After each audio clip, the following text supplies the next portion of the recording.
Welcome back, Sagittarius. This is Dawn at Dawn's Astrological Vision. Stand by for your February 2017 general forecast. Sagittarius sun sign, rising, and moon sign. Your ruler Jupiter is going retrograde on the 5th in the sign Libra. While Jupiter is retrograde, we'll spend much time looking inward and relying on our own personal wisdom. We'll draw on this to explore the growth and changes we feel we need to transform our lives and put us on the path towards becoming the people we really want to be. Jupiter will now go very slow, which means it's the perfect time to take time out and examine our personal philosophies and reevaluate the beliefs that motivate us on a daily basis. It's also a time to look at the details that are a part of our larger plan. Because Jupiter in forward motion promotes activity and going out into the world, Jupiter backwards is all about knowing ourselves and our emotional life. This is your 11th house, which rules friends, social groups, long-term hopes and wishes, and ideals. Jupiter retrograde signifies a need for wise discrimination in the choice of friends and associates. Social activities and or recreational pleasure should exhibit good taste, good judgment, and good standards. There must be a trustworthiness in your relationships with friends and associates.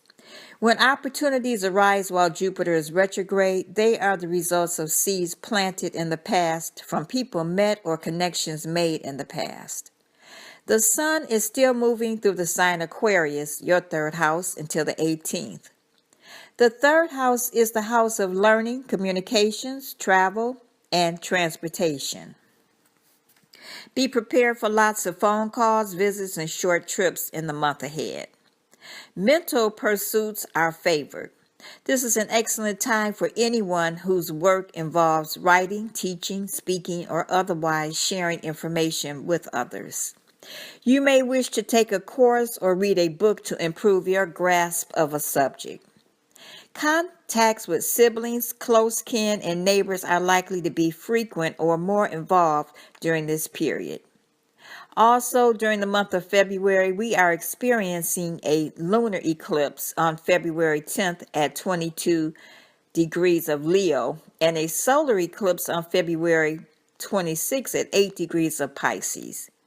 Eclipses show when transformations are coming and encourage us to take stock of each of these life areas on a regular basis.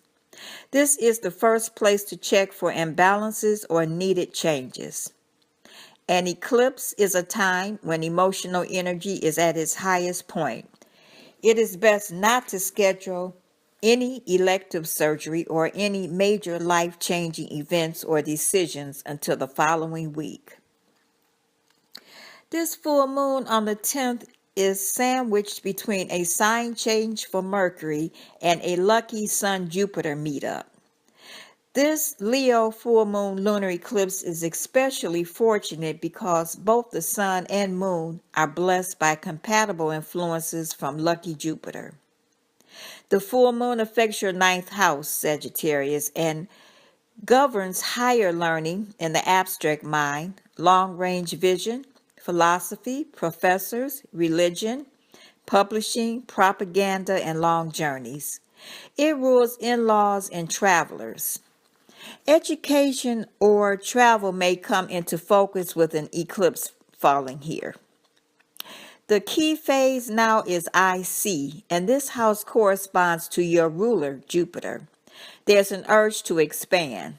The most significant eclipses are those that fall on your sun sign, moon sign, ascendant, midheaven, or the ruler of an individual's horoscope.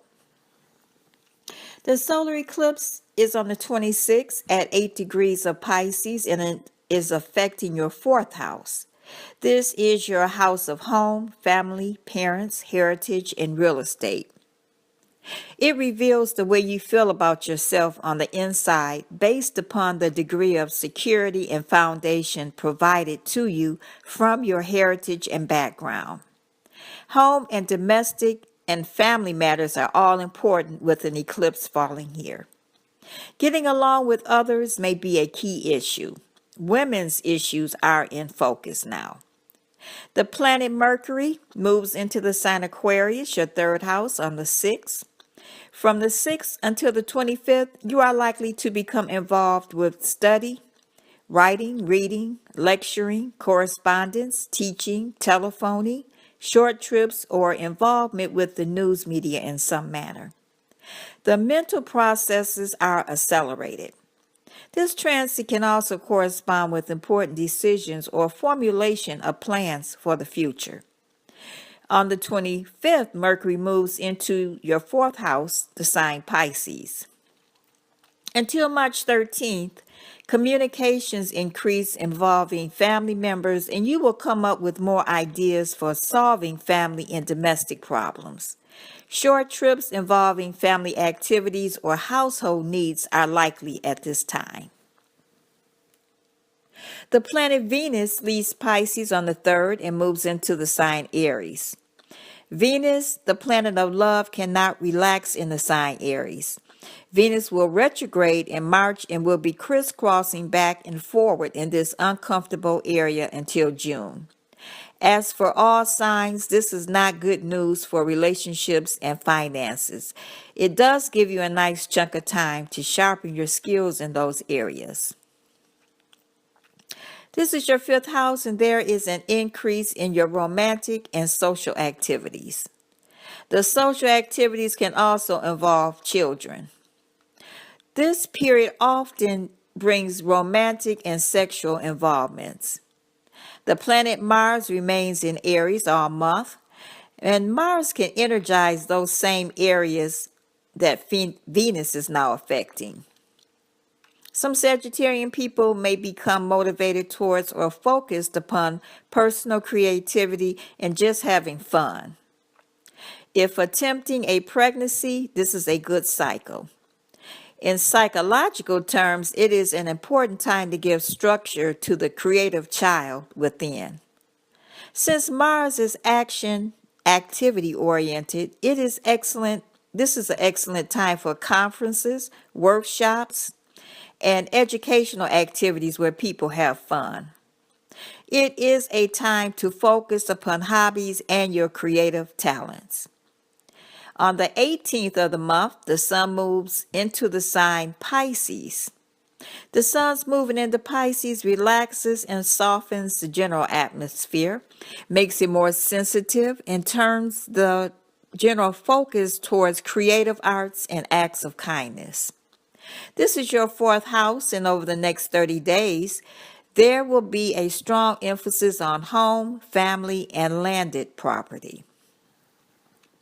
Concerns about parents and close relatives take center stage. Some find themselves redecorating, changing residence, or buying and selling real estate during this time.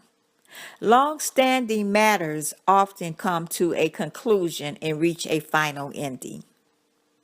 On the 22nd, the planets Mars and Pluto square. They only square off every 2 years, and when they do, it happens twice a year. The next date is November 19th. The energy of this Mars-Pluto clash increases the possible use of military force and or the potential for powerful weather incidents. Unfortunately, the threat level rises even higher on February 26 with the intense energies generated by the Pisces new moon solar eclipse. And even more fuel is added to the fire later that same day when Mars joins up with unpredictable Uranus in fiery Aries. This is not the best week to make a big decision or initiate a new idea.